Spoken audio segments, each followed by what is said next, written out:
Hey everybody! So today what I'm going to do for you is we are going to do what some people consider my famous PK burgers. We start off usually with just some 80-20 ground chuck or ground beef, and then we put a variation of spices, a little bit of barbecue sauce, some garlic salt, pepper, and a couple other things I'm really not going to talk about. But then what we're going to do is we're going to mix it really well. We're going to pat it all out, get it over here on this pan. We're going to let it sit while we go ahead and get the grill started. I always like to bring all of my meats that I grill to room temperature, so that's about a 20-30 minute sit to let it bring up to room temperature. But I'm going to go ahead and get these patted out. And bacon with our burgers. So I've already actually preheated the oven to 395 because our oven runs kind of cold. Did not realize that.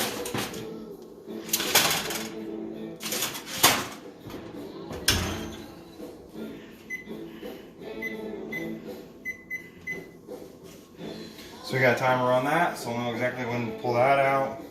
So we have a nice strips of bacon for it. So we're gonna go ahead and, you know, when you're mixing your stuff, your ground beef for your burger mixture, you know, you want to make sure you mix it really well. Some people say don't over mix it, but make sure you get all the ingredients coated everywhere. Daddy! So we have all of our ingredients mixed in the hamburgers. Now we're just gonna go ahead and pat out a couple. I'm gonna show you how I pat out a couple burgers. One of the things you want to do is you want to kind of get a small ball. I always try to do it about the palm of my hand. Some people will make burgers like this, and that's acceptable and that looks all well and good, but when you're cooking it, what's going to happen is it's going to poof up about this big. And so if you do burgers like this, the best thing to do is put a thumbprint like that. And that will help alleviate the rise of the middle, and so I'll give it a little bit more even of temperature. One of the ways that I've always done to like combat like the patties just getting really big and really fluffy in the middle is I just pat them out real thin because they're gonna swell up anyways. So what you can do is you just pat them out and get them real thin, and then you don't have to worry about the middle puffing up on you or anything. So this is usually about how thin I get it. Be a nice little patty right there. And you just keep going on and just make little balls. Lots of little balls everywhere, and you just keep. We're gonna have to get some video editing software at some point in time. Some music behind it, make it more like Joe Exotic. Yes. When you're panning out the burgers, you don't have to have them perfect or, you know, perfectly symmetrical. You know, burgers are burgers. They're all gonna get grilled up. Now sometimes you do want like a larger burger, so you make the ball a little bit bigger, and it's the same concept no matter how big the burgers you want. The bigger the burger, just make sure it's nice and flat and it's nice and wide.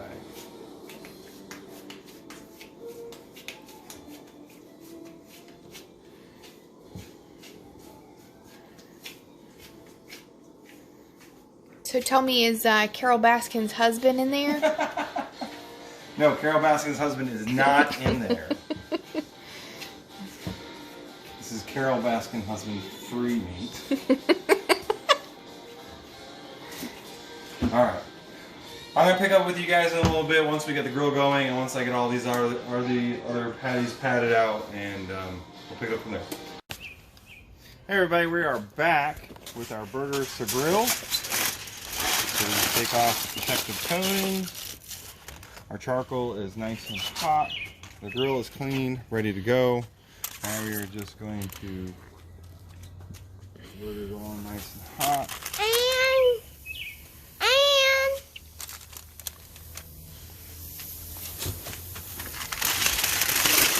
You can watch from here. Oh, bring the blue chair.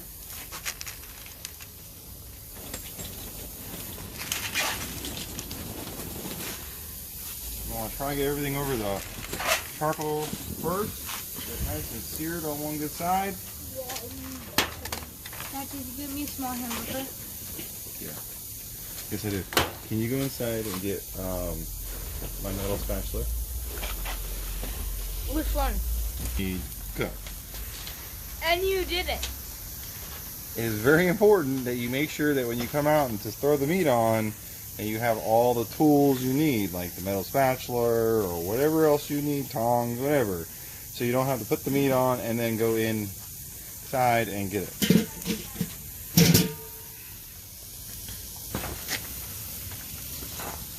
So as we're grilling, what we're looking for is you're looking to let the flames come up, and I like the flame kiss it kind of deal. You're looking for the edges to kind of turn a little bit brown. So you just keep watching it, let the flames come up. Not going to hurt it, because what we're going to do is we're going to let it get nice and flame kissed on one side, flip it over, let it get flame kissed, and then what we're going to do is we're going to move it on this side so that it can cook more evenly on the inside, so you get a real good medium, medium rare, however you want it. You control the temperature of how you want it cooked better. And then that also lets us put more patties down at one time, so you can do multiple things. You can do working with, you know, separating your charcoal right here in the grill can actually help you do cook different things at different times.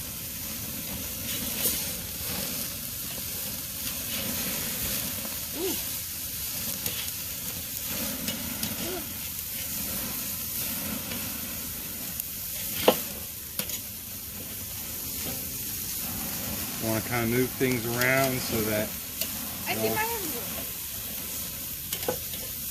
it's mine too. Mine is the Chinese one, right, Dad? And mine is the strongest one. yes, you guys can pick whatever burgers you want once they're done cooking, okay? Daddy, why is that mid? You might want to. No, you guys will. I know you will.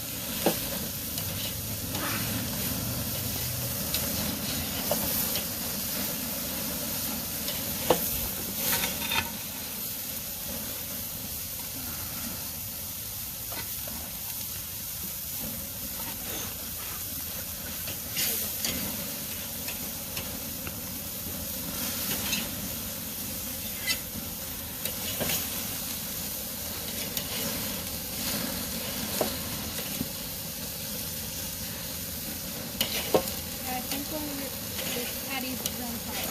White sauce.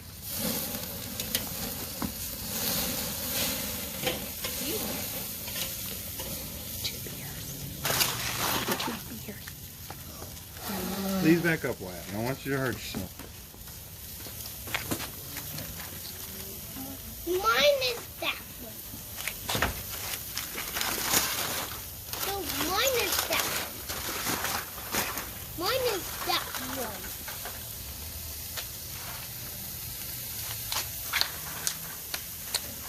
When you cook this way, searing them on one side really quickly like this and then getting them off on indirect heat, you can actually cook a lot of things a lot faster, so you keep burning through as many burgers as you got. And heck, I got 7 down, 5 more right here, and I got 3 more ready to go. So we're making great progress. Burgers can be really cooked really quickly. I'll go ahead and put the lid on so that this side can cook, and this side will get a nice sear.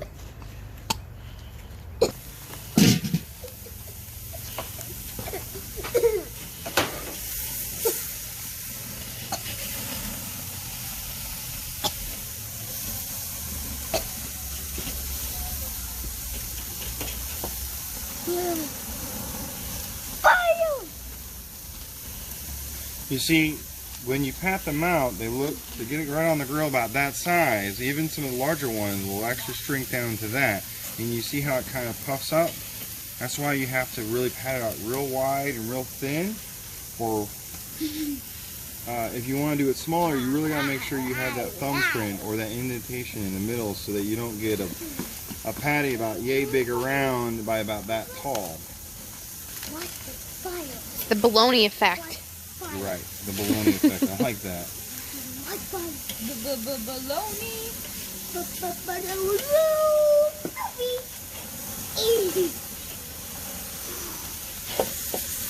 on, Aiden. Blow. No, let's not blow, Blow guys. that smoke. I don't want to blow the fire out. Ian, what can you do? Ian, what's the fire? Ian, what's that fire?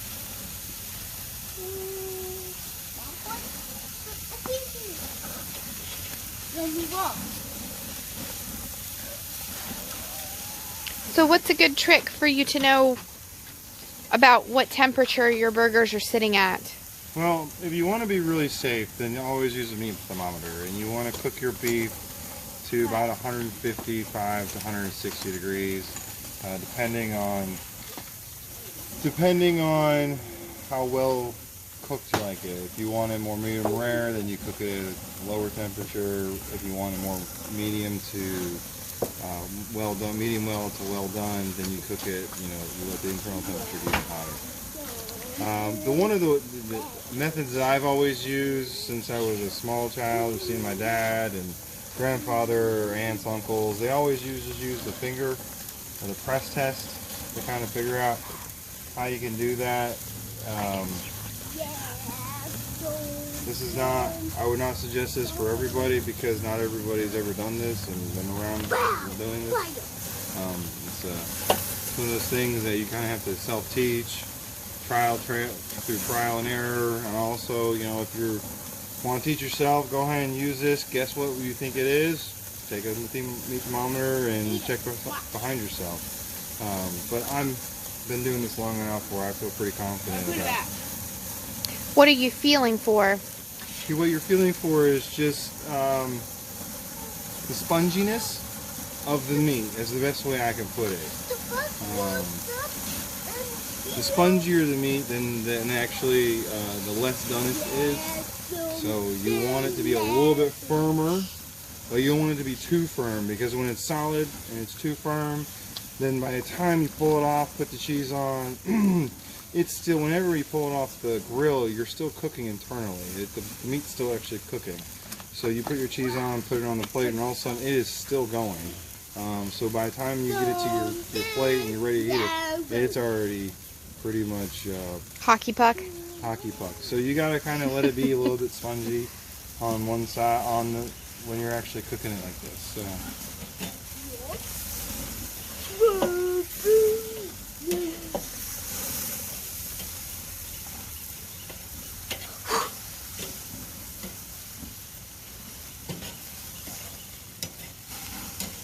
You're looking for spongy, like a good ripe tomato, kind of spongy? Kind of soft? More like an avocado, actually. Okay. There's that perfect sponginess that an avocado feels, softness that an avocado feels right before it's either too mushy or overripe or underripe. So. And that's going to give you a good medium well? No, not that close. Medium? Medium. Okay. Mom, look. Yeah. Mom, look next to you. Why? More of an underripe. What? Well, I guess actually a tomato would be better, yeah. Tomato would actually be better. Somewhere between the tomato and a pretty good ripe avocado? Yeah. Okay. Yeah. Give you a good medium? Medium rare. Yeah, it will give you good stuff. Right there.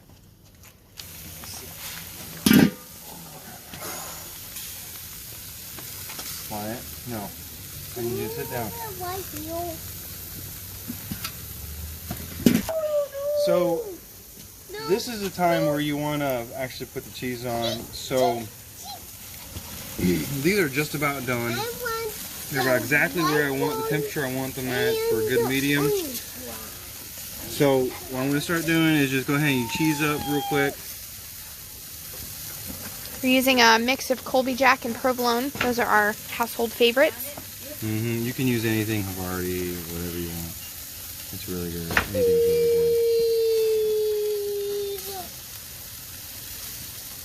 good. If people didn't like cheese on their burgers, now would be a good time to take them off.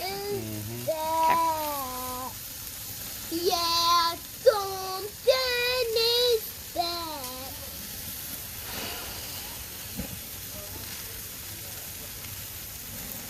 We're going to have one short. So this is what we're going to do to put with the cheese is now we're going to go ahead and just put the lid back on because that's searing still on the raw ones. And then what's going to do is the heat's going to come up and smoke everything and then also melt it real quick and then we'll put it up, take it out and let them rest while the last 3 are cooking.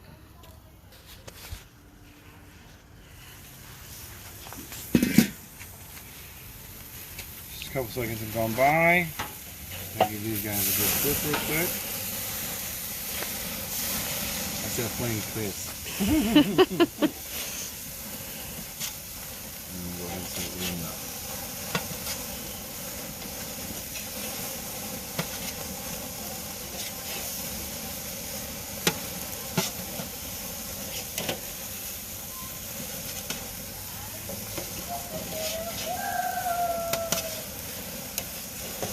Dinner's looking good, guys. Yes, it is. And the good thing is if you do overcook that one side real quick, just leave that, make sure that's the top side, and put make sure you don't do it to the other side, and then just put cheese on it, and no one will ever be able to do it. It's for those picky kids.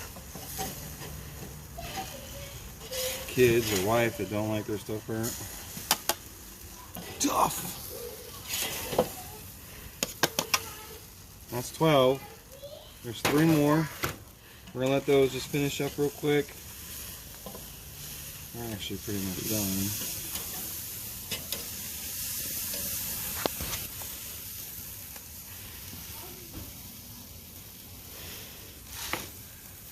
Last 3 done. Put the lid. Most of it's all done, guys. This is how I cook my burgers at home. And everybody loves your burgers. I haven't had a complaint yet, put it that way. And I've been pretty much cooking them the same way since I was about 16 years old when my dad, Jim Davis, showed me how to do it. And then my uncle, Mike Davis, and my grandfather, George Davis, all reinstilled the grilling techniques that my dad put down, and I hope to one day pass down to my oldest. But it's really easy. You just kind of do it, you know, and don't be afraid to burn it multiple times and screw up, because every time you screw up, and I've screwed up and I still screw up, you learn something and you just got to keep on going and just really have fun with it.